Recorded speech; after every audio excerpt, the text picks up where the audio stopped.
बिस्मिल्लाहिर्रहमानिर्रहीम, अस्सलाम वालेकुम। आज के इस वीडियो लेक्चर में हम कॉम्प्लेक्स नंबर के ऊपर बात करेंगे कि कॉम्प्लेक्स नंबर हमारे पास क्या होता है, कॉम्प्लेक्स नंबर को हम क्लासिफाई किस तरह से कर सकते हैं।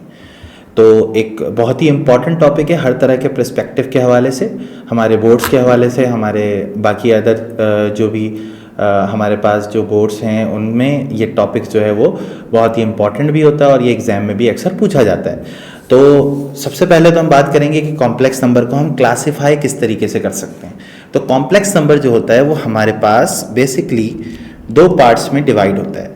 एक पार्ट को हम कहते हैं रियल नंबर और एक पार्ट को हम कहते हैं imaginary number. What is imaginary number and what is real number, ये असल में हमें समझना है। तो इमेजिनरी नंबर वो नंबर होता है जिसमें आयोटा आ जाता है। मतलब अगर हम ऐसे मिसाल दें कि दुनिया में दो तरह के इंसान हैं, एक अच्छा और एक बुरा, तो दो कैटेगरी बन गई। इसी तरीके से नंबर्स में हमारे पास दो तरह की कैटेगरी होती है, एक को हम कहते हैं रियल और एक को हम कहते हैं इमेजिनरी।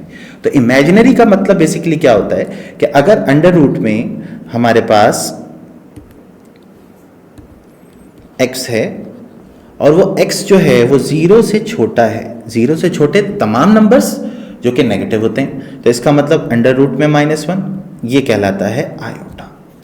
तो आयोटा डेवलप कैसे हुआ, मतलब साइंटिस्ट ने काम किया, दुनिया पॉजिटिव नंबर्स के पीछे थी, तो अचानक से एक दिन किसी के दिमाग में आया कि रूट में भाई नेगेटिव होगा तो फिर क्या होगा।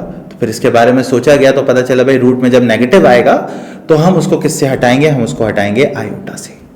तो आयोटा बेसिकली एक ऐसा नंबर होता है जो कि इमेजिनरी होता है। जिस नंबर के साथ ये लग गया वो नंबर हमारे पास इमेजिनरी नंबर कहलाता है। तो हमारे पास कॉम्प्लेक्स नंबर जब भी हम डिफाइन करते हैं हम कहते हैं कॉम्प्लेक्स नंबर के दो हिस्से हैं basically, one is called real part and second one is called imaginary part. अब रियल नंबर क्या होता है, तो रियल नंबर का मतलब होता है भाई हर वो नंबर जो हम अपनी लाइफ में इस्तेमाल करते हैं उसको हम रियल नंबर कहते हैं। फॉर एग्जाम्पल मेरे मोबाइल का नंबर है, that is called a real number. मेरे घर का number, that is called also a real number. ठीक है, मेरी height, it also called a real number. अब अगर मुझे ये डिफाइन करना है कि भाई मुझे बेसिकली अपनी प्रॉपर्टी में 2.5% का शेयर किसी को देना है, तो वो बेसिकली क्या है, पॉइंट्स में आ गया। सर ये क्या है, ये भी रियल नंबर है। इसका मतलब हम अपनी जिंदगी में जितने भी नंबर्स इस्तेमाल कर रहे हैं that is also called a real number. और इमेजिनरी नंबर क्या है, इमेजिनरी नंबर का मतलब है रूट में नेगेटिव आ गया तो sir it is called an imaginary number. तो बेसिकली हमारे पास रियल नंबर्स को हमने मजीद क्लासिफाई किया तो हमें पता चला कि भाई ये दो हिस्सों में क्लासिफाई होते हैं, एक होता है रैशनल और एक होता है इर्रेशनल। रैशनल नंबर्स क्या होते हैं, वो नंबर्स जिनको हम बेसिकली फ्रैक्शन की फॉर्म में लिखते हैं तो हम उनको कहते हैं कि भाई वो नंबर्स हमारे पास क्या कहलाएंगे, रैशनल नंबर कहलाएंगे। एक बात तो ये हो गई। दूसरी बात क्या है कि जो रैशनल नंबर होते हैं उनमें दो तरह की कैटेगरीज होती हैं। एक वो जिनका डेसिमल टर्मिनेट हो जाता है। टर्मिनेट का क्या मतलब होता है, रुक जाता है। जैसे फॉर एग्जाम्पल मेरे पास लिखा है 1/2, तो जो 1/2 है दैट इज इक्वल टू 0.5। तो ये डेसिमल रुक गया, मतलब आगे नहीं बढ़ा, डेसिमल के बाद नंबर रुक चुके हैं, तो इसको हम लोग कहते हैं भाई ये टर्मिनेटिंग है।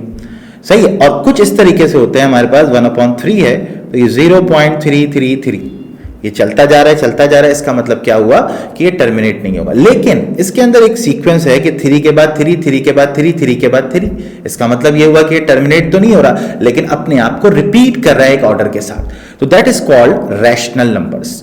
अब सेकंड कैटेगरी हमारे पास है that is called irrational number. अब ये क्या है, इर्रेशनल का मतलब होता है जिसको हम फ्रैक्शन की फॉर्म में ना लिख सकें, √2, √3, और हमारे पास वो टाइप जिसके अंदर हमारे पास बेसिकली कोई रिपीटेड ऑर्डर ना हो, तो हम कहते हैं 3.142, ये एक ऐसा नंबर है जिसका कोई रिपीटेड ऑर्डर नहीं है। तो बेसिकली ये जो नंबर है that is called irrational number. आगे मजीद हमने देखा कि भाई रैशनल नंबर को हमने दो पार्ट में लिखा, एक है फ्रैक्शन और एक है इंटीजर। अब फ्रैक्शन को भी उन्होंने दो पार्ट में लिखा, एक है कॉमन फ्रैक्शन और एक है आपके पास डेसिमल फ्रैक्शन। डेसिमल फ्रैक्शन का मतलब होता है जिसके डिवाइड में 10 की पावर आ रही, उसको हम लोग कहते हैं डेसिमल। और एक है कॉमन फ्रैक्शन जिसका न्यूमरेटर और डिनोमिनेटर दोनों पॉजिटिव होना चाहिए। तो हमने कहा भाई रैशनल को हमने कैटेगरीज में डिवाइड किया। रैशनल इज बेसिकली हमारे पास एक फ्रैक्शन और एक हमारे पास इंटीजर। तो इंटीजर में हमारे पास आ गया नेगेटिव एंड देन पॉजिटिव, तो नेगेटिव इंटीजर और पॉजिटिव इंटीजर। तो नेगेटिव इंटीजर का मतलब जो नेगेटिव होंगे, जो पॉजिटिव इंटीजर का मतलब जो पॉजिटिव होंगे। तो बेसिकली हमने रैशनल नंबर को मजीद क्लासिफाई कर दिया। तो इससे हमारे पास एक क्लियर कॉन्सेप्ट आ गया कि भाई हम जो है वो नंबर्स को बेसिकली रैशनल और इरैशनल किस बिना पे कहते हैं। अब देखिए इंटीजर में भी अगर मेरे पास 2 लिखा है तो 2 के डिवाइड में भी 1 मौजूद है, तो मतलब मैं इसको फ्रैक्शन बोल रहा हूं। तो इसी वजह से हम कहते हैं कि रैशनल नंबर बेसिकली अपने डेसिमल को टर्मिनेट करवाते हैं, और अगर वो टर्मिनेट ना करवाएं तो उनके डेसिमल के बाद एक रिपीटेड ऑर्डर मौजूद होता है। तो बेसिकली हमारे पास कहानी हमारी शुरू हुई थी किससे? क्लासिफिकेशन ऑफ कॉम्प्लेक्स नंबर से। तो बच्चों कॉम्प्लेक्स नंबर बेसिकली आप किसी को भी बताएंगे तो वो क्या बताएंगे कि एक ऐसा नंबर जिसके एक पार्ट को रियल एक पार्ट को इमेजिनरी कहा जाए तो वो कॉम्प्लेक्स होगा। नंबर जब कहेंगे आप तो आप इस बात का ध्यान रखेंगे कि कॉम्प्लेक्स नंबर के लिए आयोटा का होना जरूरी है। रियल पार्ट अलग, इमेजिनरी पार्ट अलग। अब उन्होंने रियल नंबर की मजीद कैटेगरी बनाई है, मतलब इमेजिनरी नंबर यहीं पे खत्म हो गया। दुनिया इसी बात को मानती है कि अंडर रूट में -1 का मतलब आयोटा। और आयोटा के बारे में अगर आप बोलेंगे तो iota is very smallest number, मतलब ये जिसने भी बनाया उसने कहा कि भाई ये ऐसा नंबर है जो बहुत ही छोटा है, ठीक है। और second one is called real number. Real number पूरी दुनिया में मौजूद है, हर बंदा रियल नंबर को इस्तेमाल करता है डिफरेंट पर्पस के लिए। रियल नंबर को हमने क्लासिफाई किया रैशनल एंड इरैशनल। रैशनल को हमने क्लासिफाई किया 2 पार्ट में, फ्रैक्शन एंड आपके पास इंटीजर्स। इंटीजर 2 पार्ट, एक पॉजिटिव और एक नेगेटिव। फ्रैक्शन के भी 2 हिस्से, एक कॉमन और एक आपके पास डेसिमल फ्रैक्शन। तो डेसिमल फ्रैक्शन और कॉमन फ्रैक्शन के अंदर आपको एक बात समझ में आ गई कि भाई फ्रैक्शन भी हमारे पास 2 तरह के होते हैं। जैसे मैं यहां पे लिखूं 7/10, ये डेसिमल फ्रैक्शन है, और कॉमन फ्रैक्शन का मतलब है न्यूमरेटर और डिनोमिनेटर दोनों पॉजिटिव होने चाहिए, तो वो बेसिकली हमारे पास कहलाता है कॉमन फ्रैक्शन। तो बेसिकली हमारे पास क्लासिफिकेशन ऑफ कॉम्प्लेक्स नंबर में हमारे पास जो बेसिकली ब्रांचेस हैं वो क्या हैं कि आपने कॉम्प्लेक्स नंबर की 2 पार्ट बनाए हुए हैं, एक रियल और इमेजिनरी। जब दोनों को जोड़ा जाता है नंबर कॉम्प्लेक्स बन जाता है। अगर कभी रियल पार्ट 0 भी हो गया तब भी वो नंबर कॉम्प्लेक्स कहलाएगा। 0 का मतलब आपने कहा भाई 0 तो खत्म हो गया ना सर, 0 खत्म नहीं हुआ। 0 हमारे पास क्या है? रियल नंबर की एक टाइप के अंदर आ रहा है। कहां आ रहा है सर? ये देखिए यहां आएगा नेगेटिव इंटीजर और पॉजिटिव इंटीजर्स में। पॉजिटिव इंटीजर में 0, 1, 2, 3 ये सारे आएंगे, और नेगेटिव में हमारे पास 0, -1, -2 ये सारे आ जाएंगे। तो बेसिकली हमारे पास आज के लेक्चर में हमने ये सीखा कि कॉम्प्लेक्स नंबर क्या होता है, कैसे जनरेट होता है, और कॉम्प्लेक्स नंबर की फर्दर आपके पास किस तरीके से रियल नंबर में उनकी क्लासिफिकेशन की गई है।